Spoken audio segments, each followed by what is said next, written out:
News 18 digital ಕಂಟೆಂಟ್ಗೆ ಸ್ವಾಗತ. ನಾನು ದತ್ತಾತ್ರೇಯ, ಚಿಕ್ಕಬಳ್ಳಾಪುರ ಪ್ರತಿನಿಧಿ. ಗುರು ಬ್ರಹ್ಮ, ಗುರು ವಿಷ್ಣು, ಗುರುದೇವೋ ಮಹೇಶ್ವರ, ಗುರು ಸಾಕ್ಷಾತ್ ಪರಬ್ರಹ್ಮ, ತಸ್ಮೈ ಶ್ರೀ ಗುರುವೇ ನಮಃ. ಹೀಗೆ ಗುರುಗಳನ್ನ ದೇವರಂತೆ ಪೂಜಿಸ್ತಾರೆ. ಆದ್ರೆ ಇಲ್ಲೊಬ್ಬ ಶಿಕ್ಷಕ ಮಾಡಿದ ಎಡವಟ್ಟಿನಿಂದ ಈಗ ವಿದ್ಯಾರ್ಥಿನಿಯರ ಹಾಗೂ ಪೋಷಕರ ಆಕ್ರೋಶಕ್ಕೆ ಕಾರಣಕರ್ತರಾಗಿದ್ದಾರೆ. ಹೌದು, ಚಿಕ್ಕಬಳ್ಳಾಪುರ ಜಿಲ್ಲೆ ಚಿಂತಾಮಣಿ ಕ್ಷೇತ್ರದ ದೊಡ್ಡಗಂಜೂರು ಸರ್ಕಾರಿ ಪ್ರೌಢಶಾಲೆಯ ಮುಖ್ಯ ಶಿಕ್ಷಕ ಈಗ ವಿದ್ಯಾರ್ಥಿನಿಯರ ಆಕ್ರೋಶಕ್ಕೆ ಕಾರಣವಾಗಿರುವಂತಹದ್ದು. ನಿರ್ಭೀತ, ನಿಷ್ಪಕ್ಷಪಾತ, ವಿಶ್ವಾಸಾರ್ಹ ಸುದ್ದಿಗಳಿಗೆ ಮತ್ತೊಂದು ಹೆಸರಾಗಿರುವ ನ್ಯೂಸ್ 18 ಕನ್ನಡ ಈಗ ಆಪ್ನಲ್ಲೂ ಲಭ್ಯವಿದೆ. ದಯವಿಟ್ಟು ಇಲ್ಲಿರುವ QR ಕೋಡ್ ಸ್ಕ್ಯಾನ್ ಮಾಡಿಕೊಂಡು ಆಪ್ ಡೌನ್ಲೋಡ್ ಮಾಡೋದಕ್ಕೆ ಮರಿಬೇಡಿ. ನಿಮ್ಮ ಬೆಂಬಲ ಹೀಗೆ ಸದಾ ನಮ್ಮೊಂದಿಗಿರಲಿ. ಧನ್ಯವಾದ.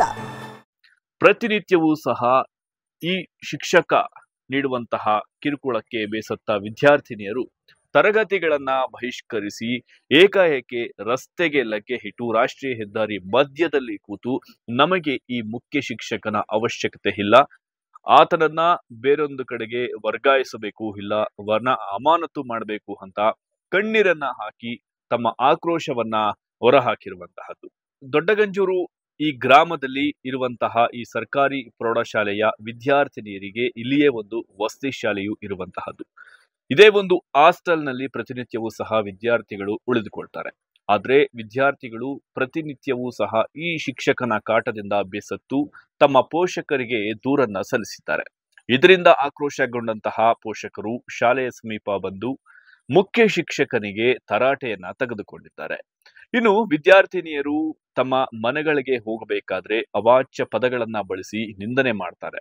ಜೊತೆಗೆ ಪಾಠದ ಮಧ್ಯದಲ್ಲಿ ಅಥವಾ ಮತ್ತೆ ಬೇರೆ ಸನ್ನಿವೇಶಗಳಲ್ಲಿ ನಾವು ಶೌಚಾಲಯಕ್ಕೆ ಹೋಗ್ಬೇಕು ಅಂತ ಮುಖ್ಯ ಶಿಕ್ಷಕನನ್ನ ಕೇಳಿದ್ರೆ ಅದಕ್ಕೂ ಸಹ ಇಲ್ಲ ಸಲ್ಲದ ಮಾತುಗಳಿಂದ ಚುಚ್ಚಿ ಮಾತನಾಡಿ ಅದು ಅಸಭ್ಯಕರವಾದ ಕೆಟ್ಟ ಪದಗಳನ್ನ ಬಳಕೆ ಮಾಡಿ ನಮಗೆ ಇಲ್ಲ ಸಲ್ಲದ ಕಿರುಕುಳವನ್ನ ಕೊಡ್ತಾ ಇದ್ದಾರೆ ಅಂತ ವಿದ್ಯಾರ್ಥಿನಿಯರು ಸಾಕಷ್ಟು ಮನನೊಂದು ಮಾಧ್ಯಮಗಳು ಸಹ ಕಣ್ಣೀರನ್ನ ಹಾಕಿಕೊಂಡು ಹೇಳಿಕೆಯನ್ನ ಕೊಟ್ಟಿರುವಂತಹದ್ದು. ಎಚ್ ಎಂ ಸರಿಂದ ನಮಗೆ ಜಾಸ್ತಿ ಪ್ರಾಬ್ಲಮ್ ಆಗ್ತೈತೆ. ನಮಗೆ ಇಲ್ಲಿ ತಡ್ಕೊಳಕ್ ಆಗ್ತಾ ಇಲ್ಲ. ನಮಗೆ ಎಂತ ಟಾರ್ಚರ್ ಕೊಡ್ತಿದ್ದಾರೆ ಅಂತ ಟಾರ್ಚರ್ ಕೊಡ್ತಾ ಇದ್ದಾರೆ. ನಮಗೆ ಓದ್ಕೊಳಕ್ಕೆ ಜಾಸ್ತಿ ಕಷ್ಟ ಆಗ್ತೈತೆ. ಕೊಡ್ತಾ ಇರೋ ಕಷ್ಟಕ್ಕೆ ನಮ್ಗೆ ಅದಕ್ಕೆ ಇಲ್ಲಿರೋಕ್ಕೆ ಆಗ್ತಾ ಇಲ್ಲ. ನಮಗೆ ಓಬಯ್ಯ ಸರ್ ಅದಕ್ಕೆ ನಮಗೆ ಇಲ್ಲಿರೋಕ್ಕೆ ನಮ್ಗೆ ಆಗ್ತಾ ಇಲ್ಲ. ನಾವು ಇಲ್ಲಿ ಆ ಸರ್ ಆದರೂ ಎಚ್ ಎಂ ಸರ್ ಅದು ಇರಬೇಕು, ಇಲ್ಲಾಂದರೆ ನಾವದು ಇರಬೇಕು.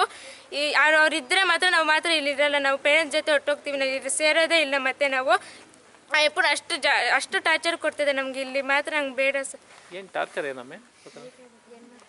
ಹೆಣ್ಮಕ್ಳನ್ನ ಏನಂದರೆ ಅದು ಬೈಯೋದು, ಮತ್ತು ಏನಾದರೂ ವಾಶ್ರೂಮ್ಗೆ ಹೋಗ್ಬೇಕಂದ್ರೆ ನಿಮ್ಗೆ ಏನು ಕೆಳಗಡೆ ಸೋರ್ತಾ ಇರುತ್ತಾ ಅನ್ನೋದು.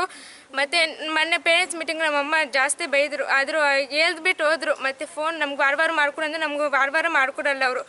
ಹೆಂಗಂದ್ರೆ ಹಂಗೆ ಬೈತಾರೆ. ನಾವು ಫೋನ್ ಮಾಡ್ಕೊಡೋ ಏನು ಮಾಡ್ಕೊತೀರಿ ಮಾಡ್ಕೊಡಿ ಹೋಗ್ರಿ ನೀವು ಅಂತ ಬೈತಾರೆ. ಮತ್ತೆ ಇಟ್ಕೊಂಡು ಜೊತೆಗೆ ಈ ದೊಡ್ಡಗಂಜೂರು ರಸ್ತೆ ರಾಷ್ಟ್ರೀಯ ಹೆದ್ದಾರಿ ಪಕ್ಕದಲ್ಲಿಯೇ ಇರುವಂತಹ ಈ ಒಂದು ಸರ್ಕಾರಿ ಪ್ರೌಢಶಾಲೆಯಲ್ಲಿ ವಿದ್ಯಾರ್ಥಿನಿಯರು ಏಕಾಏಕಿ ರಸ್ತೆಗೆ ಬರ್ತಾ ಇದ್ದಂತೆ ಇನ್ನು ಮಾಹಿತಿ ತಿಳಿದಂತೆ ಸ್ಥಳಕ್ಕೆ ಬಂದಂತಹ ಪೋಷಕರು ಸಹ ಮುಖ್ಯ ಶಿಕ್ಷಕನ ವಿರುದ್ಧ ಬಹಳಷ್ಟು ರೀತಿಯಾದಂತಹ ಗಂಭೀರವಾದಂತಹ ಆರೋಪಗಳನ್ನು ಮಾಡಿರುವಂತಹದ್ದು. ಇನ್ನು ತಲೆಗೆ ಹೂ ಮುಡಿಕೊಂಡ್ರು ಸಹ ಬಹಳಷ್ಟು ಕೆಟ್ಟ ಪದಗಳನ್ನ ಬಳಕೆ ಮಾಡ್ತಾರೆ. ಹೀಗೆ ಬಹಳಷ್ಟು ರೀತಿಯಾದಂತಹ ಅಪಾದನೆಗಳನ್ನ ಈಗ ಈ ಮುಖ್ಯ ಶಿಕ್ಷಕನ ಮೇಲೆ ತೋರಿರುವಂತಹದ್ದು. ಇನ್ನು ವಿದ್ಯಾರ್ಥಿನಿಯರ ಪ್ರತಿಭಟನೆ ಮಾಡ್ತಾ ಇದ್ದಂತೆ ಸ್ಥಳಕ್ಕೆ ಚಿಂತಾಮಣಿ ಕ್ಷೇತ್ರದ ಶಿಕ್ಷಣಾಧಿಕಾರಿ ಉಮಾದೇವಿ ಅವರು ಸ್ಥಳಕ್ಕೆ ಭೇಟಿ ನೀಡಿ ಈ ಮುಖ್ಯ ಶಿಕ್ಷಕನ ಪರ ಮೊದಲಿಗೆ ಬ್ಯಾಟ್ ಅನ್ನ ಬೀಸಿದ್ದಾರೆ. ಆದ್ರೆ ಪೋಷಕರ ಆಕ್ರೋಶಕ್ಕೆ ಕಾರಣವಾದಂತಹ ಉಮಾದೇವಿ ಅವರು ನಂತರ ವಿದ್ಯಾರ್ಥಿನಿಯರನ್ನ ಸಂಧಾನ ಮಾಡುವಲ್ಲಿ ಯಶಸ್ವಿಯಾಗಿದ್ದಾರೆ ಎನ್ನಬಹುದು. ಜೊತೆಗೆ ಎಲ್ಲಾ ಸನ್ನಿವೇಶಗಳಿಗೆ ಬೇಸತ್ತಂತಹ ವಿದ್ಯಾರ್ಥಿನಿಯರು ಕಣ್ಣೀರು ಹಾಕುತ್ತಲೇ ಈ ಒಂದು ರಾಷ್ಟ್ರೀಯ ಹೆದ್ದಾರಿಯಲ್ಲಿ ಮಧ್ಯದಲ್ಲಿ ಕುಳಿತು ತಡೆದು ಒಂದು ರೀತಿಯಾದಂತಹ ಪ್ರತಿಭಟನೆಯನ್ನ ಕೂಡಲೇ ಈ ಒಂದು ಶಿಕ್ಷಕನನ್ನ ಬೇರೊಂದು ಕಡೆಗೆ ವರ್ಗಾವಣೆ ಮಾಡಬೇಕು ಅಂತ ಪ್ರತಿಭಟನೆಯನ್ನ ನಡೆಸಿದ್ದಾರೆ. ಆದ್ರೆ ಸ್ಥಳೀಯ ಗ್ರಾಮಾಂತರ ಠಾಣೆಯ ಪೊಲೀಸರು ಭೇಟಿ ನೀಡಿ ಈ ರೀತಿಯಾಗಿ ರಸ್ತೆ ಮಧ್ಯದಲ್ಲಿ ಕುಳಿತುಕೊಂಡು ಪ್ರತಿಭಟನೆ ಮಾಡುವುದರಿಂದ ಮತ್ತಿತರಿಗೆ ತೊಂದರೆ ಆಗುತ್ತೆ, ವಾಹನ ಸವಾರರಿಗೆ ಬಹಳಷ್ಟು ಕಷ್ಟವಾಗುತ್ತೆ, ನೀವು ಶಾಲೆಯ ಆವರಣದಲ್ಲೇ ಕೂತು ಪ್ರತಿಭಟನೆ ಮಾಡುವಂತೆ ಸೂಚನೆ ಮಾಡುತ್ತಾರೆ.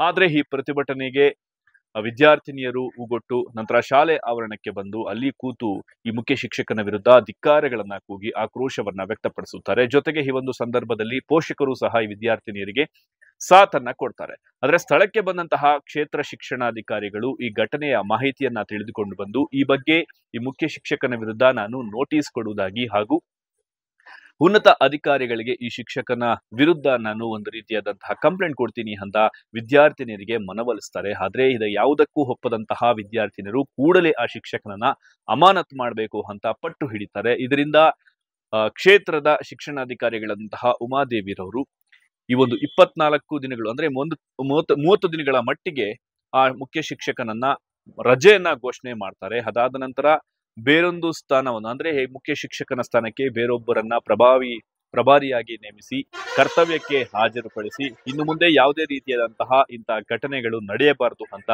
ಒಂದು ಎಚ್ಚರಿಕೆಯನ್ನ ಕೊಟ್ಟು ಇಲ್ಲಿಂದ ಸ್ಥಳದಿಂದ ಕಾಲ್ ಕೀಳ್ತಾರೆ. ನನ್ನ ಮಗಳು ಇಲ್ಲಿ SLC ಓದ್ತಾ ಇದ್ದಾಳೆ. ನಾವು ಇಲ್ಲಿ ಹಾಸ್ಟೆಲ್ ಚೆನ್ನಾಗಿದೆ ಅಂತ ಗಂಜೂರಲ್ಲಿ ಹಾಸ್ಟೆಲಲ್ಲಿ ಬಿಟ್ಟಿವಿ. ನಮಗೊಂದು 4-5 ವರ್ಷ ಚೆನ್ನಾಗಿದೆ. ಈ ವರ್ಷದಿಂದ ಫಸ್ಟ್ ವರ್ಷ ಬಂದು ಓಬ್ಳೆ ಸರ್ ಅಂತ HM ಬಂದರು. ಒಂದು ವಾರಕ್ಕೆ ಪ್ರಾಬ್ಲಮ್ ಆಯಿತು. 10:15 ಬಂದು ಇಲ್ಲಿ ಕ್ಷಮಾಭಿಕ್ಷಣೆ ಕೇಳ್ದ. ಆಯ್ತು ಸರಿ ತುಂಬ ತಪ್ಪಾಗೋಯ್ತು ಅಂತ. ಮತ್ತೆ ಏನು ಮಾಡ್ದ, ಮತ್ತೆ ಹಿಂಗೆ ಟಾರ್ಚರ್ ಕೊಡೋಕ್ಕೆ ಶುರು ಮಾಡ್ದ. ಮೊನ್ನೆ ಪೇರೆಂಟ್ಸ್ ಮೀಟಿಂಗಲ್ಲಿ ಏನು ಸರ್ ಹಿಂಗೆ ಅಂತೀರಿ ಹೆಣ್ಮಕ್ಳು, ನಿಮಗೆ ಹೆಣ್ಮಕ್ಳು ಇಲ್ವಾ ಆ ಥರ ಅಂತೀರಿ. ಆಯ್ತಪ್ಪ ಸಾರಿನಪ್ಪ ತಪ್ಪಾಯ್ತು. ನಾವು ಹೋದ ತಕ್ಷಣ ಯಾವನಿಗೆ ಹೇಳ್ತೀರ ಹೇಳ್ಕೊಳ್ಳಿ, ಯಾವನು ಬಂದು ಏನು ಕಿತ್ಕೊತಾನೆ ನನ್ನ.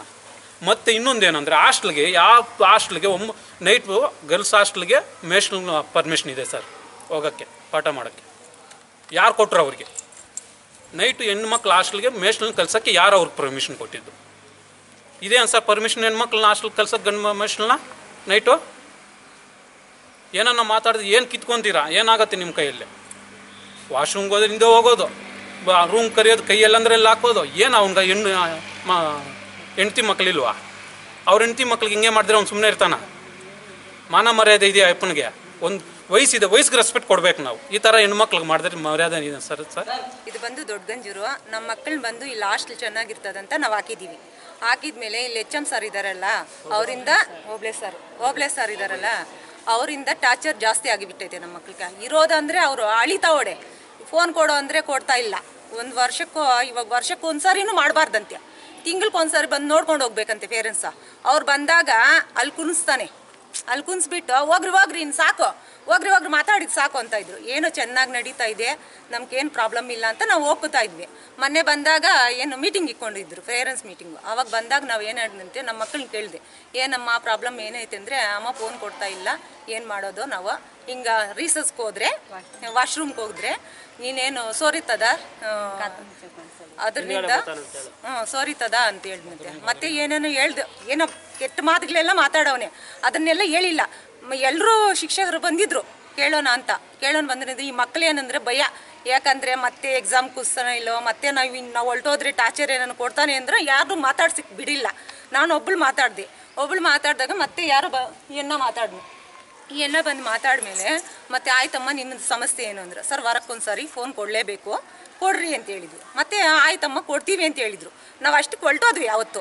ಮತ್ತೆ ಸಾಯಂಕಾಲ ಕ್ಲಾಸ್ ತಗೊಂಡು ಏನು ಕೊಡ್ಬೇಕು ನಿನ್ಗೆ? ನಾನು ಕೊಡೋದೇ ಇಲ್ಲ, ನಿನ್ನ ಕೈಯಾಗ ಏನು ಮಾಡ್ಕೊತೀರ ಮಾಡ್ಕೊ ಹೋಗ್ರಿ. ನೀನೇನು ಊರಿಗೆ ಸರ್ ಹಬ್ಬಕ್ಕೆ ಊರಿಗೆ ಹೋಗ್ಬೇಕು ಅಂದರೆ ಏನು ಊರಿಗೆ ಹೋಗೋದು? ನೀವು ಯಾರ ಜೊತೆಗೆ ಹೋಗೋದು ಅಂತಾರೆ ಸರ್. ಮತ್ತೆ ಹೂಗಳು ಹೂವು ಮುಡ್ಕೊಂಡಿದ್ರೆ ನನ್ನ ಮಗನ್ ಕೊಟ್ರು ನೀನು ಹೂವು ಅಂತಾರಂತೆ. ವಿದ್ಯಾರ್ಥಿನಿರು ಇದೇ ರೀತಿ ಮುಂದೆ ಆದ್ರೆ ನಾವು ಈ ಶಾಲೆಯನ್ನ ಬಿಡ್ತೇವೆ, ನಾವು ಯಾವುದೇ ಕಾರಣಕ್ಕೂ ಶಾಲೆಗೆ ಬರುವುದಿಲ್ಲ ಅಂತ ಒಂದು ರೀತಿಯಾದಂತಹ ಆಕ್ರೋಶವನ್ನ ವ್ಯಕ್ತಪಡಿಸಿ ಇಷ್ಟು ದಿನ ತಾವು ಅನುಭವಿಸಿದಂತಹ ನರಕ ಯಾತನೆ ಬಗ್ಗೆ ಪರಿಪರಿಯಾಗಿ ನ್ಯೂಸ್ 18ಗೆ ಬಿತ್ತರಿಸಿರುವಂತಹದ್ದು.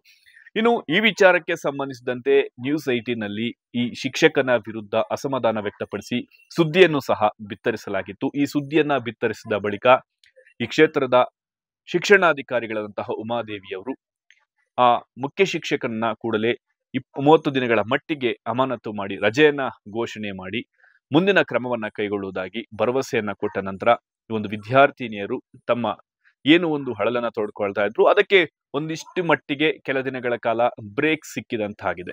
ಒಟ್ಟಾರೆ ಶಿಕ್ಷಕರನ್ನ ದೇವರಿಗೆ ಹೋಲಿಕೆ ಮಾಡಿ ಪೂಜೆ ಮಾಡ್ತಾರೆ. ಆದ್ರೆ ಈ ಶಿಕ್ಷಕ ಮಾಡಿಕೊಂಡಿದ್ದಂತಹ ಎಡವಟ್ಟಿನಿಂದ ವಿದ್ಯಾರ್ಥಿನಿಯರು ಸೇರಿದಂತೆ ಪೋಷಕರ ಕೈಯಿಂದ ಚೀತು ಅನ್ನುವ ಮಟ್ಟಿಗೆ ಅಸಭ್ಯವಾಗಿ ವರ್ತನೆ ಮಾಡಿಕೊಂಡು ಎಲ್ಲರ ಆಕ್ರೋಶಕ್ಕೆ ಕಾರಣವಾಗಿರುವಂತಹದ್ದು. ಒಟ್ಟಾರೆ ಈ ಶಿಕ್ಷಕನ ಮೇಲೆ ಬಂದಂತಹ ಅಪಾದನೆ ಎಷ್ಟು ನಿಜ ಎಷ್ಟು ಸುಳ್ಳು ಎಂಬುದನ್ನ ಒಂದು ರೀತಿ ತನಿಖೆ ನಂತರ ತಿಳಿದು ಬರಬೇಕಾಗಿದೆ. ನಿರ್ಭೀತ, ನಿಷ್ಪಕ್ಷಪಾತ, ವಿಶ್ವಾಸಾರ್ಹ ಸುದ್ದಿಗಳಿಗೆ ಮತ್ತೊಂದು ಹೆಸರಾಗಿರುವಂತ News18 ಕನ್ನಡ ಈಗ ಆಪ್ನಲ್ಲೂ ಲಭ್ಯವಿದೆ. ದಯವಿಟ್ಟು ಇಲ್ಲಿರುವ QR ಕೋಡ್ ಅನ್ನ ಸ್ಕ್ಯಾನ್ ಮಾಡಿಕೊಂಡು ಆಪ್ ಅನ್ನ ಡೌನ್ಲೋಡ್ ಮಾಡೋದಕ್ಕೆ ಮರಿಬೇಡಿ. ನಿಮ್ಮ ಬೆಂಬಲ ಹೀಗೆ ಸದಾ ನಮ್ಮೊಂದಿಗಿರಲಿ. ಧನ್ಯವಾದ.